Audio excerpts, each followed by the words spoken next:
ki Khasi ngide gadok Snam Khasi ki Kwah hebat ni cekakan wan jalan. Menteri Rang Bak Kejala Kontrak Kisang Ma, haka kendai tarik mentau benai nailar arhajar arpuar, ulai kendu ikinong yalam kesenjuk Rang Bak border rat Nongtung, banyatai athir haka jingpen bet ya upur usam haka phase 2, kabahap haka rat Nongtung. Hadian kini kajingnya kendu lang, haba keran ciklar patai kubor, u presiden kesenjuk Rang Bak Shnong ka rat Nongtung, uba ablik star sotun, ula ong ba, ki khat pratli ki Shnong ki bahap haka rat Nongtung, ki Kwah bandon lang ha Meghalaya, bat kim Kwah bandet cha Assam, namar ba kidan ke Snam Khasi, ka dustur ka riti Khasi, ka ketien ka telit Khasi, ki Kwah bandon ha Meghalaya. After listening to their concerns, I have informed them that this government is very committed to resolving the border dispute, and that is the reason why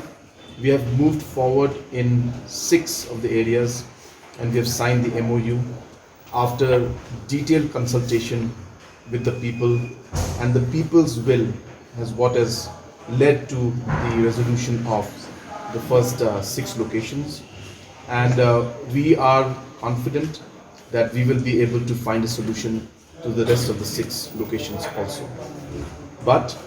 it's a process. It's something that we cannot say will happen today or tomorrow, but it will take time, and we have to move forward, and we have to allow the process to continue, and we have to consult and engage with all the stakeholders that are involved.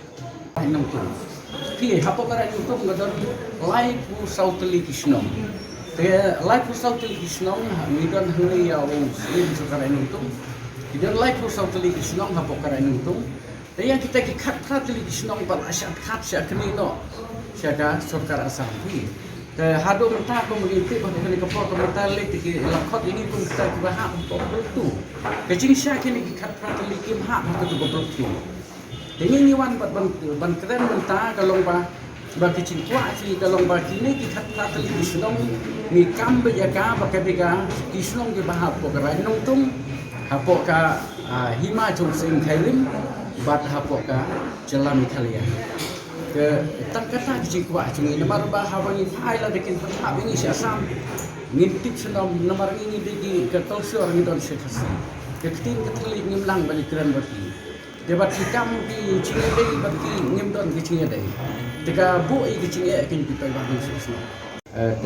Kacing keren kini kita kecing keren tenang nak bertasi report dengan nomor kacing tulang dapat cobi kalau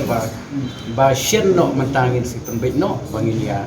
pembet no ini pun sami hati ini di sini di mentang. Ingin setengah kita report dengan iba ni kerman rupa dari kecing keren kecing report kan long kecing keren kaba